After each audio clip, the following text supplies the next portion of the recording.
Right guys, how you doing? Well, this is the last video from this beautiful collection of amps, and this is my good friend I've forgotten who I am. Mr. I knew I had a purpose here today. Yeah. Yes, it's Bob, it's Mr. Bob. Hello, Ramon. Hello, my name's Ramon. Hello. Momentary ablution there. Here we are, Yeah. back with more stuff. And the Bob and Ramon show. Your favourite show. Well, it's certainly mine, And mine. but then we're biased. We are. So we are back in the room with lots of gorgeous, gorgeous amps. Yep. We have changed guitars because we got greedy. And I just felt like being kind of an Elvis Presley, T-Bone Walker type sort of fella. Do you know what I mean? And I'm not channeling anyone in particular, but last time I played this guitar a few months ago, it seemed to agree with me, so I It certainly did, yeah. got a bit greedy on that. He coaxed. We did lots of guitars, but Bob just seemed to gel with this one. This guitar loved Bob so much. So it's a 1960, I think, 345, which has seen a few modifications over time, but it's been brought back more or less normal. I'm not using the varitone today, just using it as a regular 335 type guitar, but it's nice. It's nice. There we are. Let's play something to wind in. Okay, let's play a bit of gospel. Yeah, are you feeling religious today? Wow. Praise the Lord. Holy man. Praise the Lord. Holy man.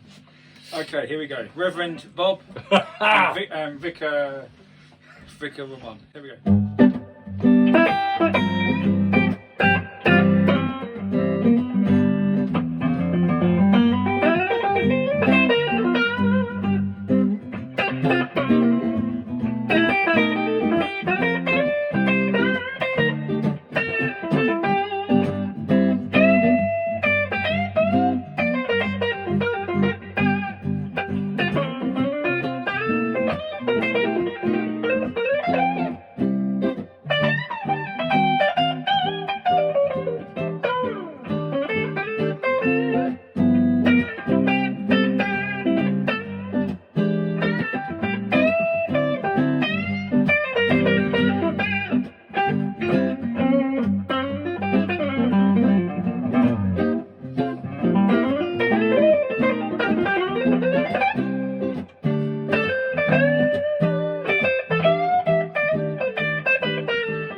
I would say that was a classic example of one person knowing what they were doing and one person who perhaps didn't, but No. Because, felt good. Well, technically, what you were doing there, Bob, was absolutely perfect because that's a gospel blues. Okay. So I'm putting in a load of sort of,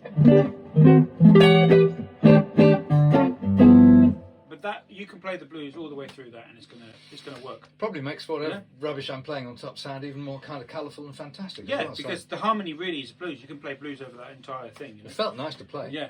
So I'm probably yeah. going to nick those chords at some point. You have to teach me that. Yeah, absolutely. Brilliant. So what we're playing today, guys, Bob, my very, very good friend and compadre, Bob, is playing a Princeton amp, which is, and this is kind of funny because we were just both saying it sounds quiet, Yeah.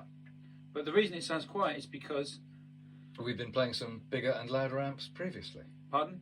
Yes. We both completely lost our hearing. Actually, it does sound quite. I think the Princeton amp does sound very sweet. The Princeton is the second up in the Fender line. The Champ's the first one, a little tiny 4-watter. Princeton's about 10, 11 watts. Yeah, I mean the Tweed Deluxe sounded a lot bigger. The Tweed Deluxe is running at about 22 watts, Right. something like that. Yeah. And then obviously, from you're playing a Deluxe. But, I'm playing a Deluxe. sorry, the Tweed Deluxe that I played in the last video, that's about Yeah. 15 watts. Yeah. The Marshall you were playing is 18, so they were quite well matched. So you're kind of graduating up and down in terms of size. But the Princeton amp is a sort of a bigger student amp. Now this one's this and the Deluxe reverb that you're playing, not a reissue, it's real. They're both Blackface eras, so both mid-60s, in fairly good condition. But the Princeton that I'm playing through is definitely quiet because the Princeton volume control is dimed. It's on 10. Yeah. And this ES345 is on the neck pickup, but without the veritone. It's it's and that sounds, it's a great sound, but it's completely clean. And I know from my own use of Princeton amps previously that if you had it going up like that, it would be a little louder and it would definitely be overdriving. Right. No question. So maybe this amp needs a tweak up or something. Probably does something. This it's definitely a little bit styled, but the tone is there and it's just as sweet as hell. You can see why this is a major recording amp. Yeah, and it's a black, what we call the Blackface tone, which is, I think it's more of a scooped hi-fi sort of sound compared to the more punchy mid-range of the Tweed. Yeah, slightly more coloured. Yeah. But really sweet and clean, no harshness. No, and like, you know, coming back to playing a bit of with a Deluxe reverb, you know, it's a real, I mean, because you've got a Deluxe reissue, haven't you? Yeah, absolutely. So, and what these amps are really great for.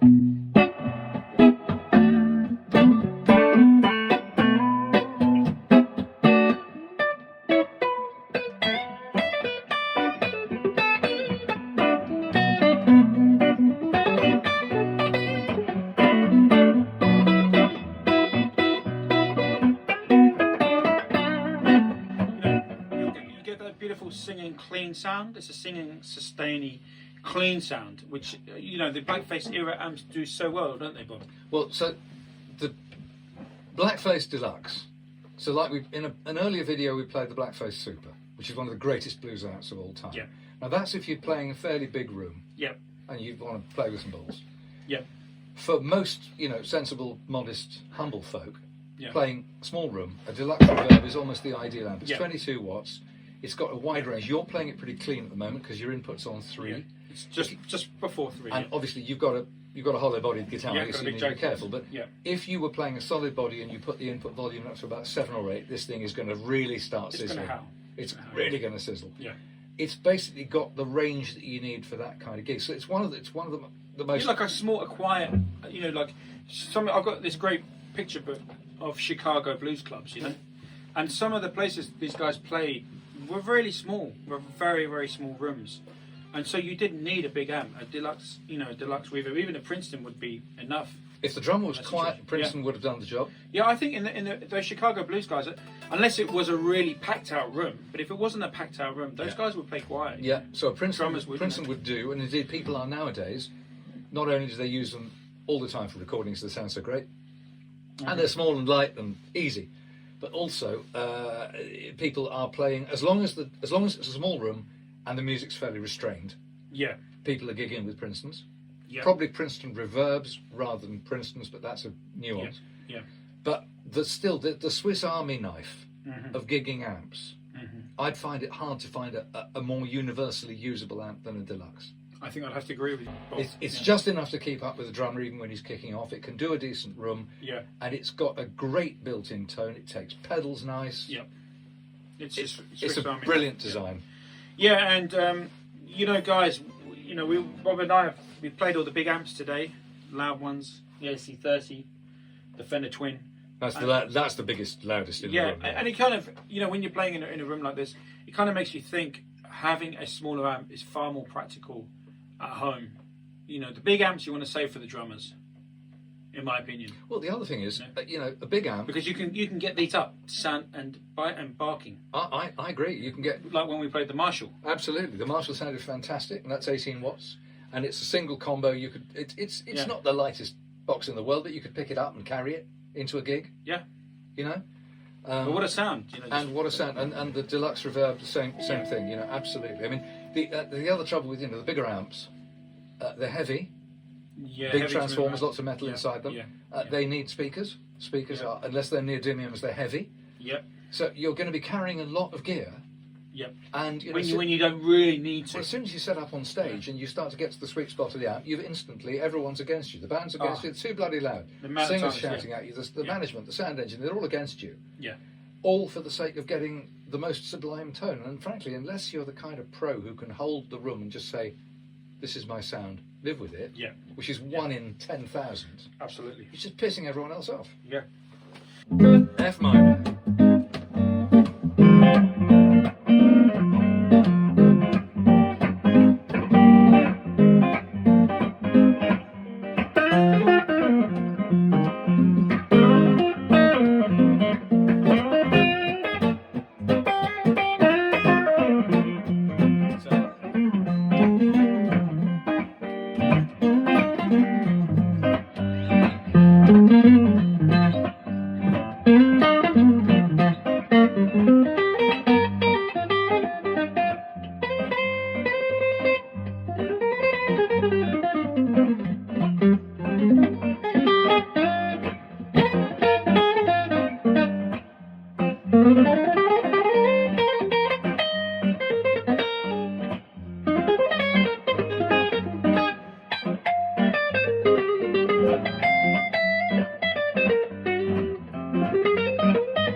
But that's really, you know, you for a small jazz gig again. What an ideal amp. What a, you know, one of the best jazz amps.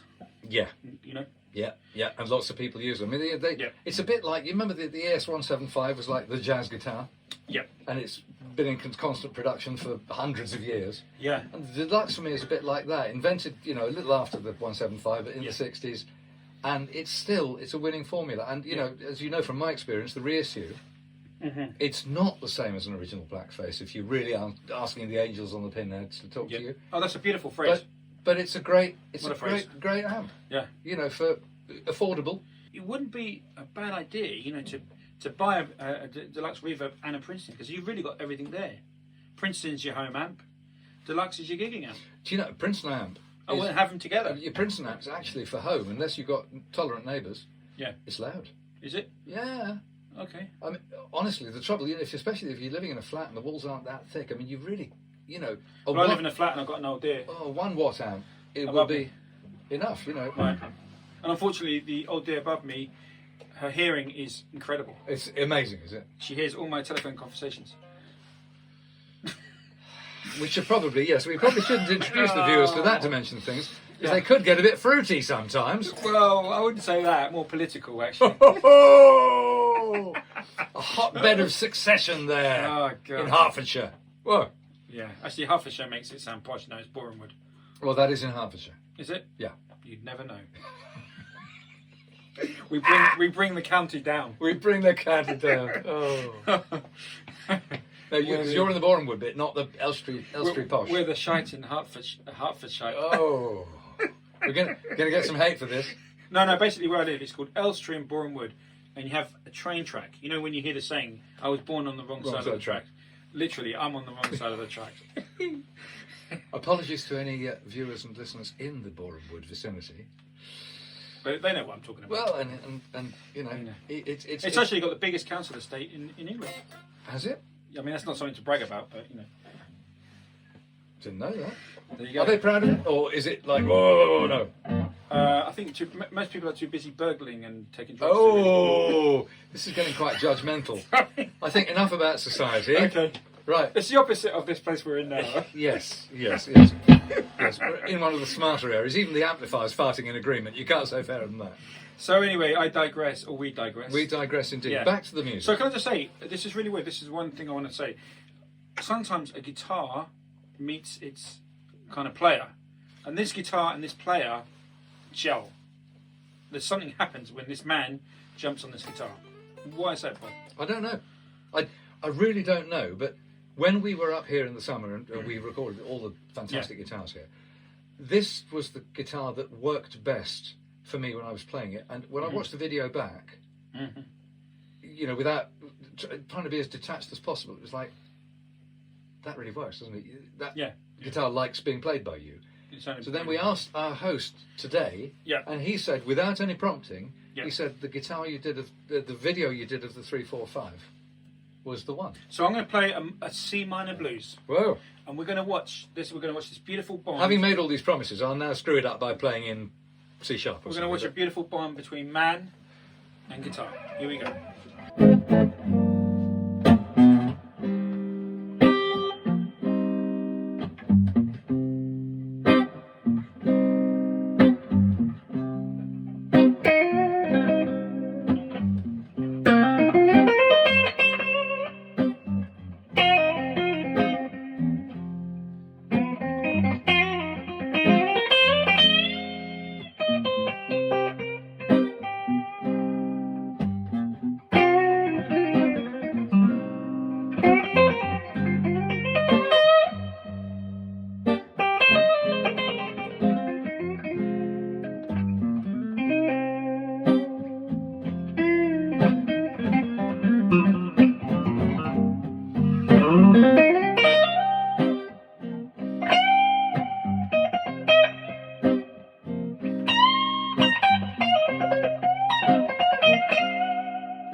Man just gels with this guitar. It does work. I mean, it's really easy to play. I mean, it's a little detail. It's top wrap. The strings are top wrapped. I'm a big fan of top wrap. And Jobo and a few others. Jobo, who's that? Jobo, that blues guitarist who does. Bojo? It works very Boris hard. Boris Johnson. No, the other one. The other one. Jobo. Oh, Joe Jobo. Bonamassa. Jobo, that's the one, yeah. Great guy, great guitar player. Hard-working top man. If you're watching, Joe, love your playing. We love you. Love your playing. Yeah. And anyway, he's a top rapper. He is a good man. Good man. Which probably makes this guitar very slinky, very bendy. Right. But it's you don't really play it at all. It's so easy to play. It's just you know. But it's just that mindset you just did there was just the Chicago blues man. It was phrasing, and when you can jump on a guitar and you've got that bond, that's the guitar you're going to keep. Yeah, it's true. The amp you're going to keep the guitar. It does. It really, really does agree, isn't it? Because when people find a good sound, this is what we were talking about, guys. Bob's generation, and this is true of Simon, who owns these amps, they tend to buy things, and keep them, right? With my generation, we tend to buy things, sell them, and change it. Yeah, I don't know whether I'm conflating two things, but we also, we're the generation that still mends things. Right? And the younger generation looks on us and they think we're stupid and ridiculous for fixing things. And I do accept that sometimes I'm trying to fix something that is worth nothing and stupid and it's a bit futile. But most of the time we tend to fix things. Our dads fixed things, but somewhere we lost it. My son, he's quite good at fixing things. Right. But he doesn't tend to. But he's got a great moustache. He's got a great tash. But another thing is like my generation and younger, because I'm like I'm a Gen X, So we change. I've got some friends that change amps every month. Every month they've got a different amplifier. But that's also another guitarist thing. It's partly this. You're never happy with your sound and your tone. So what do? You change your gear. You change your gear for the stuff that the next hero that you come across plays. And then you wonder why you don't sound like Stevie Ray Vaughan, Joe Bonamassa, T-Bone Walker, Uncle Tom Cobley. And the answer is the old truism. If you put any of those guys on your amp and your instruments, they're going to sound like them. They're going to sound like them. Whether it's a Marshall and a box guitar or whether it's a Telecaster and a Princeton, that's it. They're going to sound mainly like them. Yeah, but my theory now, I mean, I keep the same amps for years and years. You have, for donkey's years. And the reason my theory is, and philosophy is, you need to know how to use the amp, where to put the knobs on your guitar and the knobs on the amp to tune it in. So, You know? I'll agree with you by exercising a bit of real hypocrisy. Okay, so I totally agree with you. If you see a really terrific guitar player, chances are he probably doesn't have very many guitars, and he's completely intimate with his guitar. He knows it as well as his own hands. Yeah. As an owner of lots of guitars, I'm a complete tart when it comes to guitars. So you can't say that I know my guitars that well. I'm not that familiar. He is a bit of a tart, guys. I do admit that. Right? So I'm arguing against myself, but actually all the best players that I've seen have been absolutely that intimately connected. Yes. You know, intimately connected. They know exactly what everything does on the guitar. They know exactly where it is without looking. Let's start with these amps behind us, these blonde piggybacks. Yeah. Ryan Setzer played the same amp for donkey's years. Yeah. Same guitar, Gretsch guitars. He knows exactly what he's going to get out of that amp. But what's interesting about these guys is that you think, well, okay, if they're playing the same gear all the time, then the stand's going to be static. But no, as players, they're developing. Exactly, because they're not worried about the gear. A lot of us are worried about what the next amp is, and we're not thinking as a proxy for the truth of it, for not realising what the next chord is. Well, for our own shortcomings. That's the truth of it. And it's great fun to be really into gear and geek out about gear. Obviously. But that's what we do on this show. But it's sort of different, isn't it? Yeah. From the guys that just sit down and study their craft. Yeah.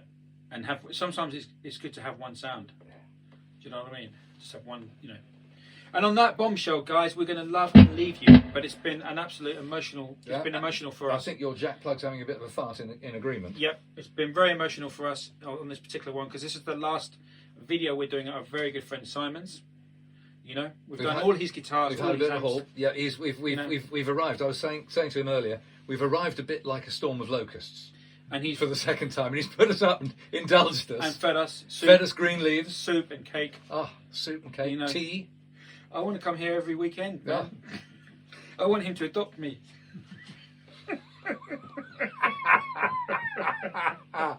What more can you say than that? Yeah. I think we'll leave it at that. Okay. So until we find somebody else to go and ravage and all the rest of it, absolutely. Or something else to bang on about, probably next time about guitars or maybe some other bits and pieces. And we're going to do a live. We're going to do a live show next. Yeah, we're going to try it. We're not quite sure what we're doing on the technology yet. We're going to work it out between now and then. We're going to try doing a live show, which will involve, therefore, some interaction, Q&A. It will be a Q&A live show. And so if you like, we're going to try and stretch the banter envelope further. Yeah, so we'll have like an hour live show Q&A where you'll be able to ask us questions. You can actually ask Bob any question you like about himself, physically, mentally, anything you want to know.